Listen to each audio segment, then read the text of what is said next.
இப்போ பாஜக வந்து தென் தமிழகத்தை குறி வைக்குதா தேர்தலுக்காக? பாஜக குறி வைக்கிறது அகண்ட பாரதத்துங்க. தென் தமிழகம்ன்றீங்க. அகண்ட பாரதம் அதை தான் குறி வச்சுக்கிட்டு இருக்கு. இப்போ ஏறத்தாழ அந்த அஜெண்டாவை ஒரு மோர் தென் 60% அச்சீவ் பண்ணியாச்சு. இந்தியாவில் இன்னைக்கு பாஜக ஆளக்கூடிய மாநிலங்களுடைய எண்ணிக்கையை நீங்கள் பாருங்க. அடுத்து இப்போ சென்டரில் எடுத்துக்கிட்டிங்கன்னா அப்படின்னா 3வது தடவையாக ஆட்சிக்கு வந்து 11வது வருஷம் முடிஞ்சிருச்சு.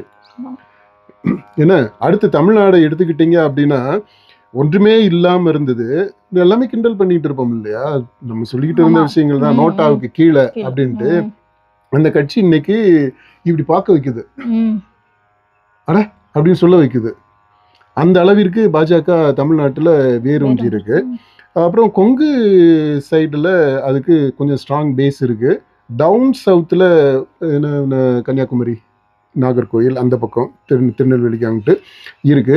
இப்போ அதை வலுப்படுத்தணும் அப்படின்னு பார்க்கும்போது இப்போதைக்கு ரைட் நவ் அந்த சவுத்து, இப்போ மோடிஜி அங்கே வந்துட்டு போனார், இப்போ அமித்ஷா மதுரைக்கு வந்திருக்கிறாரு அப்படின்றதுனால நம்ம சவுத்தை ஃபோக்கஸ் பண்ணுறாங்க அப்படின்னு தோணுது. இல்லை, சவுத்தை மட்டும் அவங்க ஃபோக்கஸ் பண்ணலை. அவங்களுடைய இலக்கு எப்படின்னா தமிழ்நாடு முழுக்க ஒரு 50-60 தொகுதிகளில் எப்படியும் அவங்களுடைய ஸ்ட்ராங் ஹோல்டாக ஆக்கணும் அப்படின்னு சொல்கிறதுக்கான முயற்சிகள் சில இடங்களில் இருக்காங்க.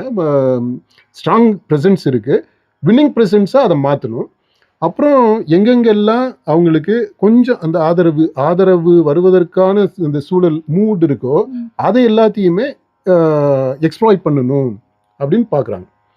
அந்த முயற்சியில் தான் இப்போ இறங்கி இருக்கிறது. அதுக்கு தான் பார்த்தீங்கன்னா அந்த கட்சியிலேயே அந்த தலைவர்களாக போட்டிருக்கிறது, அந்த கூட்டணிக்குள்ளே இருக்கக்கூடியவங்க, அந்த அந்த அவங்களுடைய ஜாதி பின்னணி இதெல்லாம் பார்க்கும்போது அவங்களுடைய இலக்கு சவுத் மட்டும் இல்லை, தமிழ்நாடு முழுக்க இருக்குது. ஆனால் ஒரு குறிப்பிட்ட 50-60 தொகுதிகளை டார்கெட் வச்சிருக்கிறது மாதிரி தெரியுது நமக்கு.